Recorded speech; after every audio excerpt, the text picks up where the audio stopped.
Dans une maison de champagne, il y a toujours une cuvée fondamentale, c'est le brut. Notre ambassadeur. Voilà, le brut De qui est chaque un maison. assemblage de plusieurs millésimes et évidemment de plusieurs crus. On a quand même une belle base chardonnay dans nos bruts classiques.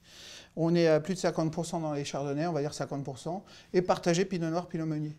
On fait partie des personnes qui croyons aussi au pinot meunier, et il a une part importante dans nos assemblages de brut classiques. Alfred Gracien brut classique, donc là, on est sur plusieurs millésimes. On travaille sur des vins d'assemblage, puisque tous les vins sont vinifiés sous bois sans fermentation malolactique.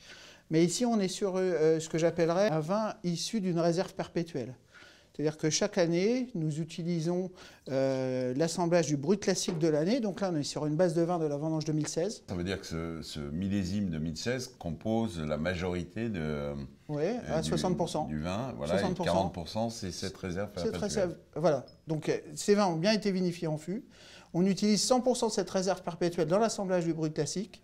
Et on va garder cet assemblage pour les années suivantes. C'est-à-dire que dans ce vin, vous avez du 2016, du 2015, du 2014, 13, etc., etc., depuis qu'il existe des vins de réserve en Champagne. Ce qui est vraiment très caractéristique chez Alfred Gracien, et dès le premier coup de nez, on l'a, c'est vraiment un champagne qui a de la vinosité, qui a aussi de la vivacité, ça on l'a en bouche, et qui a beaucoup de longueur. C'est un champagne pour les gens qui aiment le vin quand même. Qu'on n'oublie pas. Donc cette acidité, cette fraîcheur en fin de bouche, ne vous fatigue pas la bouche, vous permet vraiment de continuer sur le même vin. Et on a une intensité assez volumineuse au départ, qui termine tout en délicatesse. Quand on imagine un vin vinifié sous bois, on se dit « Oh là là, le boisé risque d'être ultra dominant. » Va l'emporter. Et en fait, pas du tout. On ressent le bois, mais peut-être plus dans l'ouverture aromatique que ça procure, pas tellement dans des arômes...